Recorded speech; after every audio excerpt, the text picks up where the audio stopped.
ચાલો બધા વિદ્યાર્થીઓને ગુડ મોર્નિંગ. આપણી ભોયા સ્ટડીમાં બધાનું સ્વાગત છે. આજે આપણે એક નવો ટોપિક લઈને આવ્યા છે. એ ટોપિકનું નામ પહેલાં તો આપણે લખી દઈએ અહીંયા. સ્થાન કિંમત. સ્થાન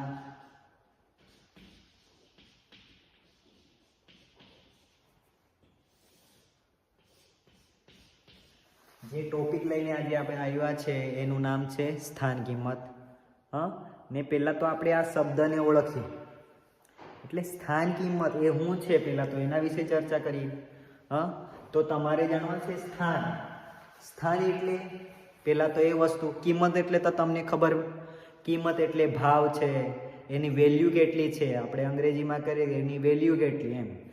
ધારો કે એક પેન છે, એક જ પ્રકારની બે બોલ પેન છે, એક 2 રૂપિયામાં પણ વેચાય ને એક 10 રૂપિયામાં પણ વેચાય ને, તો એ લોકોનું વેલ્યુ વધારે છે. એકની વેલ્યુ વધારે છે, એકની ઓછી છે. એવી રીતે જે આ સ્થાન છે, સ્થાન એટલે તમે અહીંયા મેં લખી મૂકું. સ્થાન એટલે આપણે એક પ્રકારની જગ્યા. સ્થાન એટલે જગ્યા. અને કિંમત, કિંમત, આ કિંમત એટલે ભાવ. ભાવ એટલે કેટલો ભાવમાં કિંમત આપણે કહીએ ને કે આપણે કંઈ પણ કયા, આનો મતલબ શું થશે તમે સ્થાન કિંમત એટલે એ કયા સ્થાન પર છે, એ જગ્યા છે ને એનો ભાવ કેટલો છે, અથવા તો એ જગ્યાની કિંમત કેટલી છે. એ જ વસ્તુ આપણે આગળના જે વિડીયોમાં એક કોષ્ટક કરેલો એ તમને બરાબર આવડી જાય તો આ સ્થાન કિંમત પણ તમે સરખી રીતે શીખી શકશો અને ઓળખી શકશો. હવે તમને પ્રશ્ન 3-4 રીતે પૂછાય. એક તો તમને એવું રીતે આપે કે આપેલી સંખ્યામાં નીચે અંડરલાઈન એટલે લીટી દોરેલી સંખ્યાની સ્થાન કિંમત લખો. એક પ્રકારનો એવો તમને પૂછી શકે. બીજી તમને એવું કરીને આપી શકે કે આપેલી સંખ્યા હશે ને પછીની 3ની સ્થાન કિંમત કેટલી થાય એવું. પછી અમુક વખત એક જ જે અંક હશે એ ડબલ વાર હશે, તો એનો હું તમને તફાવત ક્યારેક પૂછી પાડે. તો આની બધી ચર્ચા આ વિડીયોમાં આપણે કરવાની છે. તો પહેલાં આપણે સ્થાન કિંમત, તમને સ્થાન કિંમત એ ખબર પડી ગઈ. સ્થાન એટલે જગ્યા અને કિંમત એટલે ભાવ. કઈ જગ્યા પર એનું વેલ્યુ કેટલું છે એના વિશે આપણે વાત કરવાની છે. તો એના પહેલાં આપણે આગળના વિડીયોને પણ એકવાર જોઈ લેજો. જે કોષ્ટક અહીંયા આપણે એકવાર કરીએ કે આપણે પહેલાં તો શું કરવા પડે તમારે કોષ્ટક કરવાનું. કોષ્ટક કરવાનું એટલે આપણે કયા સ્થાનની વાત કરવાના છે ને, ત્યાં એકમનું સ્થાન ક્યાંથી શરૂ થશે, જમણી બાજુથી જ શરૂ થશે.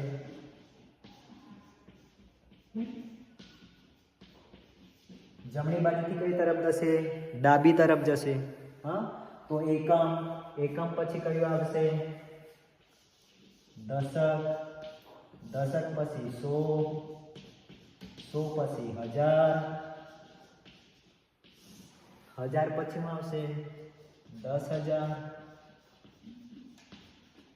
10,000 પછી લાખ,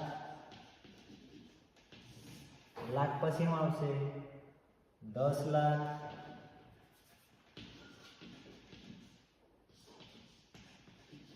ને 10 લાખ પછી કરોડ, પછી 10 કરોડ, એવું રીતે આવશે. તો આ તમારો એક કોષ્ટક થઈ ગયું. બરાબર.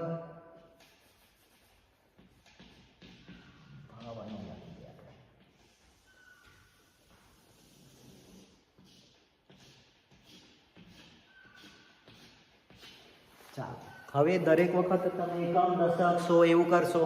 એવું કરવાની કંઈ જરૂર નહીં મળે. આપણે ઉપર અંક બી લખાશે 1, 2, 3, 4, 5, 6, 7 અને 8.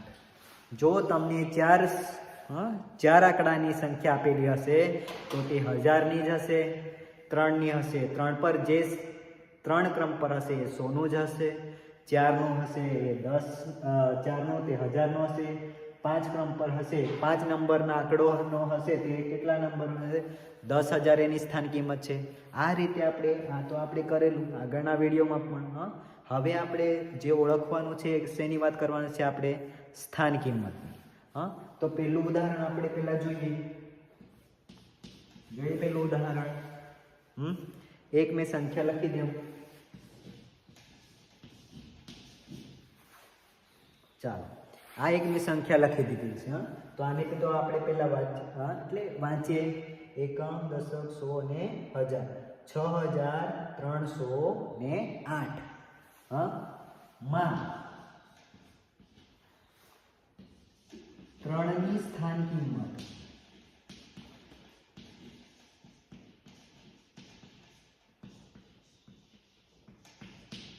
તમને આ પ્રકારનો પ્રશ્ન પૂછાયો. શું પૂછાયો કે 6308 માં 3 ની સ્થાન કિંમત લખો. તો તમારે શું કરવાનું છે? પહેલા શરૂઆતથી આપણે કરીએ. આ કયા સ્થાન પર છે? એકમ. આ કયા સ્થાન પર છે? દશક. આ કયા સ્થાન પર છે? 100. અને આ કયા સ્થાન પર છે? 1000. બરાબર. આપણે શેની માંગેલી છે? કે 3 ની સ્થાન કિંમત માંગેલી છે ને. તો 3 કયા સ્થાન પર છે? 100 ના સ્થાન પર છે. એટલે એની કિંમત કેટલી થશે? 3 ની કિંમત કેટલી થઈ જશે? 300. હા, તો એનો શું થશે કે 3 ની સ્થાન કિંમત કેટલી થશે? 300 થશે. કેટલી થશે? 300. બીજી વસ્તુ આપણે વિચારીએ. આવું કંઈ એ પૂછે. હા, કેટલા છે? એકમ, દશક, 100, 1000 અને 10000. 7000 10000 ને 74838. કેટલા? 74838. એમાં મેં એવું કેમ કે આના પર અંડરલાઈન કરી દીધું. હા, કોના પર અંડરલાઈન કરી દીધું? લીટી કોના પર કરી? નીચે લીટી કોના પર કરી? 6 પર. તો મેં એવું પૂછું કે આમાં 6 ની સ્થાન કિંમત લખો. હા, તો તમારે આ કોષ્ટક આવડી જાય તો આ થઈ જાય. કેવી રીતે કરવાનું છે? આ 8 છે એ એકમના સ્થાનમાં છે એટલે એનું તો કેટલું થશે કિંમત? 8 જ રહેવાની. 3 છે એ દશકના સ્થાનમાં છે એટલે એની કિંમત કેટલી થઈ જશે? દશકના સ્થાનમાં છે ને. 10 ની નોટ 3 છે એવું એટલે 30 થઈ જશે. 8 છે એ 100 ના સ્થાનમાં છે તો એની કિંમત કેટલી થઈ જશે? 800 થઈ જશે. 6 છે એ 1000 ના સ્થાનમાં છે એટલે એની કિંમત કેટલી થઈ જશે? 6000 થઈ જશે. કેટલી? 6000. બરાબર. ને અહીંયા છે એ 7 છે. હા, એ કેટલાના સ્થાન પર છે? 10000 ને. તો એને કેટલે થશે? 70000 થશે. કેટલી થશે? 70000. હવે આ જ સંખ્યાને તમે બીજી રીતે, જે તમે આપણે શોર્ટકટ કહીએ, પહેલાં તો તમારે આ રીતે કરવાનું જ છે. પછી તમારે આના પર જવાનું. શોર્ટકટ તમે યાદ રહેવાની એક કળા કહેવાય તે. તો ધારો કે તમને અહીંયા 3 તમને નહીં ખબર મળે ને કે આ કયા સ્થાન પર છે. તો તમારે શું કરવાનું? જે 3 હશે ને 3ની પછાડી જેટલી સંખ્યા હશે એટલા તમારે શું કરી દેવાના? મીંડા મારીને કરવાના. ધારો કે અહીંયા 3 છે તો 3 તો લખી જ દેવાનું. એની પાછળ 1 અને 2 બે સંખ્યા છે એટલે 2 મીંડા મૂકો. ધારો કે તમને અહીંયા 6 પર આપેલું છે ને, તો 6 પર તમારે શું કરવાનું છે? 6 તો લખવાનું છે. એના પાછળ કેટલી સંખ્યા છે? 1 2 3. તો 3 મીંડા મૂકી દેવો તો બી તમારી સ્થાન કિંમત થઈ જશે. ખબર પડી આ બધાને? હા, બીજું કંઈ કરી આજે બીજા ઉદાહરણ લે. હવે એક તો આ પ્રકારનું તમને આપી દે. બીજી વસ્તુ તમને એવી રીતે આપશે કે આપેલી સંખ્યા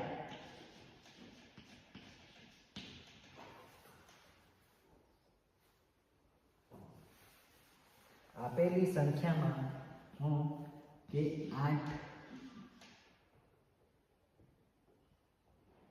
8ના સ્થાન કિંમતનો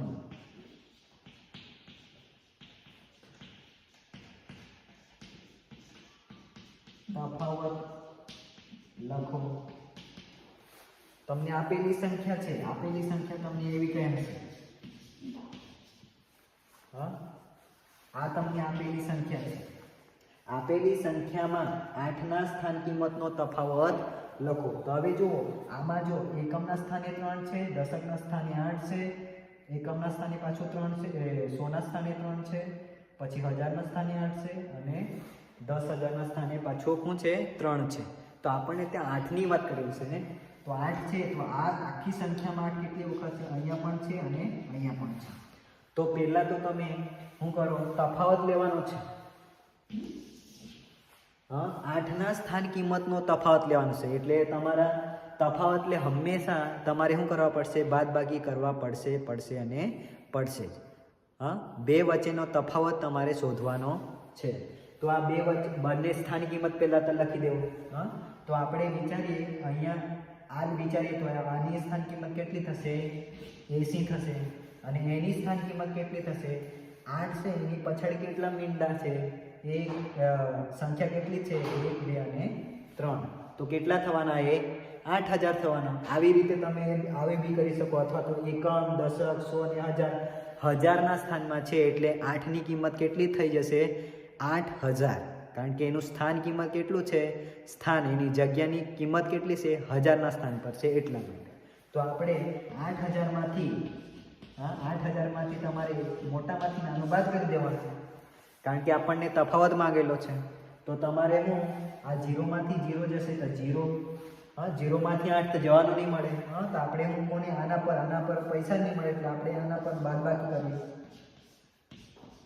આને આપણી પાછું અહીંયા 10માંથી 8 જશે એટલે 2, અહીંયા 9 અને અહીંયા 7. તો તમારો જવાબ શું આવશે? કે આપેલી સંખ્યામાં 8ના સ્થાન કિંમતનો તફાવત 7920 છે. તો તમને એવી રીતે પૂછી શકે. પહેલાં તો હું તમારે અંડરલાઈન કરેલી હશે, એનું પણ એક ઉદાહરણ કરીએ.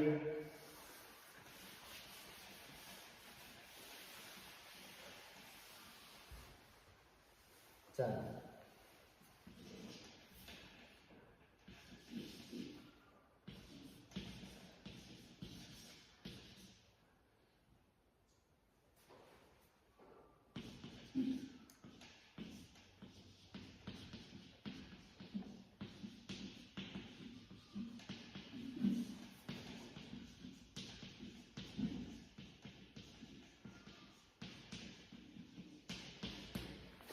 મેં એવું લખ્યું આ પ્રકારનું બી તમને પૂછી શકે ક્યારેક, કે સંખ્યા એક આપેલી છે. એ સંખ્યા પહેલાં તો આપણે વાંચવા પડશે કે 9323. લીટી દોરેલ સંખ્યાની સ્થાન કિંમત લખો. હવે લીટી દોરેલી છે તો અંડરલાઈન ક્યાં કરેલી છે? 9ના જગ્યાએ કરેલી, 9ના નીચે કરેલી છે ને. શેના નીચે કરેલી છે? 9ના નીચે કરેલી છે. તો આ 9 છે કયા સ્થાન પર છે? પહેલાં તો તમારા મનમાં આ વિચાર આવવા જોઈએ. તો 9 આપણે જોઈએ એકમ, દશક, 100 અને 1000. તો 9 એ 1000ના સ્થાન પર છે એટલે એ શું થઈ જવાનું? 9ની કિંમત કેટલી વધી જવાનું? 9000. બીજી રીતે જે આપણને શોર્ટકટ કે એ પ્રમાણે જોવું તો આ 9 છે ને, તો 9ને લખી ચૂકાડો. એના પછાડી કેટલી સંખ્યા છે? 1, 2 અને 3. 0 મૂકી દેવો. 3, 1, 2 અને 3. તેની સ્થાન કિંમત કેટલી થઈ જશે? 9000. એ તમારો જવાબ. તો આપણે 3 રીતે કર્યું. એક તો કેવી રીતે કર્યું કે લીટી દોરેલી હોય એની સ્થાન કિંમત, પછી લખેલું હોય તે, ધારો કે 9323માં તમે એવું કહે કે 2ની સ્થાન કિંમત કેટલી? તો અહીંયા 2ની સ્થાન કિંમત કેટલી થઈ જશે? 20 થઈ જશે ને. ક્યારેક તમારું આ એકમના સ્થાને બી અંડરલાઈન કરી દે, તો એ એકમના સ્થાને હોય એટલે તેની તે જ સંખ્યા રહેવાની. 3 હોય તો 3 જ, 2 હોય તો 2 જ, 1 હોય તો 1 જ હોવાની. બરાબર ને. ત્રીજી વસ્તુ તમને હું પૂછી શકે પાછું, એક તો 2ની કંઈ પણ સ્થાન કિંમત પછી લખીને આપે, અંડરલાઈન કરી આપે, અને ત્રીજી વસ્તુ શું આપશે તમને કે 2 વચ્ચેનો તફાવત. બંને કરેલો હશે તો 2 વચ્ચેનો તફાવત તમને પૂછી શકે. તો આ રીતે તમારો સ્થાન કિંમતના 1 માર્ક્સનું આવશે અને આવશે તમારા માટે. તો આ એકદમ સહેલું છે. તમે આ કોષ્ટક આવડી જશે એટલે ગમે તે આપેલું હશે તમે તે કરી શકશો. તમારા રીતે કંઈ પણ કરો ને, ગમે તે પર અંડરલાઈન કરીને તમે પણ જાતે પ્રશ્ન બનાવીને પ્રેક્ટિસ કરી શકશો. હા, આશા રાખીએ તમને હમણાં ખબર પડી ગઈ હશે.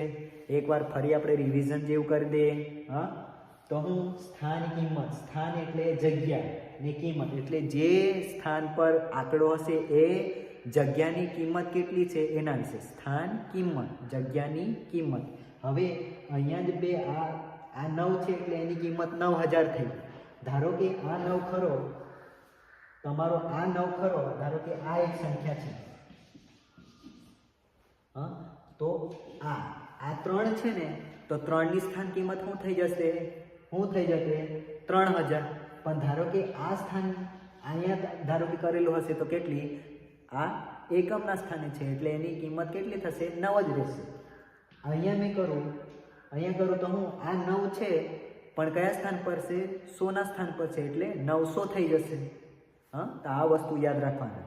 ને બીજી એક શોર્ટકટ આપણે કહીએ તે આ યાદ રાખવાનું કે જે સંખ્યા આપેલી હશે એ લખી દેવાની ને એની પછાડી જેટલી પણ સંખ્યા છે એ ગણીને એટલા તમારે 0 લખી દેવાના, મીંડા મૂકી દેવાના, તો પણ તમારી સ્થાન કિંમત આવી જશે.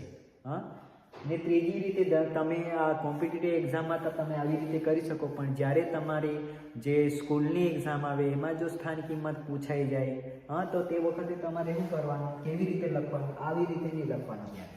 બરાબર? ત્યારે કેવી રીતે લખી શકો તમે? કે લખવાનું તમારે સરખી રીતે લખવાનું છે કે 9 હા, આ એકમ, દશક, સો ને હજાર, તો લખવાનું તો 9 એ હજારના સ્થાનમાં છે, તેથી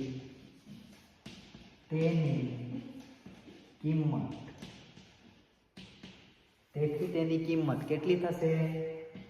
9000 થશે. હા, તો આવું તમે લખો.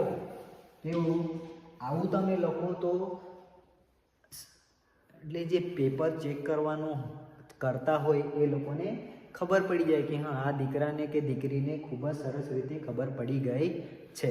ડાયરેક્ટ તમે 9000 બી લખી શકો, પણ આ રીતે કરો જ્યારે સ્કૂલની એક્ઝામ હોય. કોમ્પિટિટિવ એક્ઝામ હોય ત્યારે તમારે સમયને પણ સાચવવાનું હોય. હા, ને તમે ક્વિકલી એટલે ઝડપથી કેવી રીતે કરો ને એના પર. એટલા માટે તે વખતે તમારે શું કરવાનું કે 9 છે, તમને ખબર છે કે આ સ્થાન કિંમત 9 ની સ્થાન કિંમત 1000ના સ્થાન પર છે એટલે 9000 જ થવાની છે. પણ બીજી રીતે તમને એવી રીતે કરાય કે 9 લખી દેવાનું ને એની પાછળ, હા, જે પાછળ છે એ 3 સંખ્યા છે એટલે 3 મીંડા મૂકી દેવાના તમારે. બરાબર? તો આ રીતે આપણે આ ટોપિક સ્થાન કિંમત આજે પૂર્ણ કરી. હા, એ તો ઉપરથી તમને કહી દીધું કે આ રીતનું આપણે કરવાનું. હવે તમે કોઈ પણ મટીરિયલ તમારું તમે ઉપયોગ કરતા હોય એમાં સ્થાન કિંમત ના હોય ને આ વિડીયો જોઈને પછી જો તમે સોલ્વ કરશો તો ખૂબ જ ઇઝી રહેશે. અને આ 3 સિવાયના પણ બીજી પેટર્નથી કંઈ પૂછાયેલું હોય તો આ વિડીયો જોતા હોય કોઈ બી જગ્યાએ તો અમારે કોમેન્ટમાં તમે કે આ રીતે બી પૂછાય તો એના પર બી અમે વિડીયો બનાવીશું. બરાબર? હવે આ સ્થાન કિંમત તો ખરું, બીજી વસ્તુ એ છે કે દાર્શનિક કિંમત. હું દાર્શનિક કઈ કિંમત? દાર્શનિક કિંમત.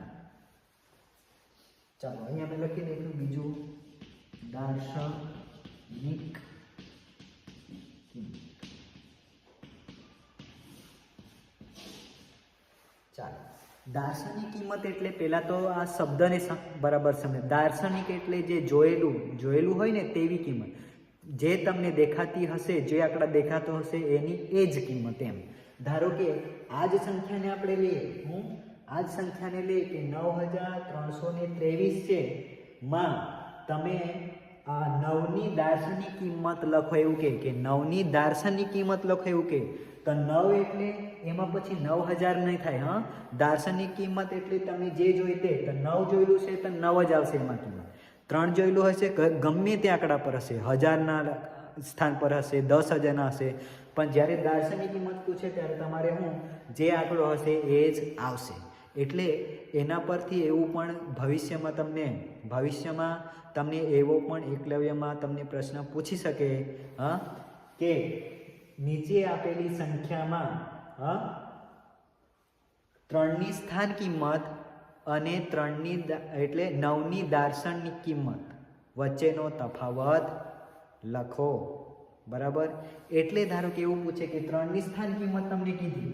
હા, અહીંયા એક આપણો મેં જુદો કરી દીધો. 3ની તમને હું 3ની સ્થાન કિંમત અને દાર્શનિક કિંમત વચ્ચેનો તફાવત શોધો એવું કીધું. તો 3 છે એ સ્થાન કિંમત એની 300 થઈ જવાની, પણ દાર્શનિક કિંમત છે તો એમાં શું થઈ જવાની? 3 જ થઈ જાય. તો 300માંથી તમે 3 બાદ કરો તો કેટલા થશે? 297 જવાબ તમારો આવશે. હા, તો એ રીતે તો તમારી દાર્શનિક કિંમત કદાચ પૂછાઈ જાય તો પણ આને પણ સમજી લેજો. બરાબર. હવે બીજી છે આશ્રય કિંમત પણ હશે. હા, એ કદાચ તમને નહીં આવે પણ તમારા દાર્શનિક કિંમત ને સ્થાન કિંમત આ બેનું જોડાણ કરીને તમને એક પ્રશ્ન પૂછી શકે. બરાબર. તો હવે તમે આ વિડીયો જોઈને ઘણી બધી તમે પ્રેક્ટિસ કરી શકશો. હા, ચાલો હવે આપણે આગળનો ટોપિક બીજા વિડીયોમાં આપણે ડિસ્કસ કરશું. હા, તો આના પર તમે બરાબર ધ્યાન આપજો અને રિવિઝન કરજો. ચાલો, બાય.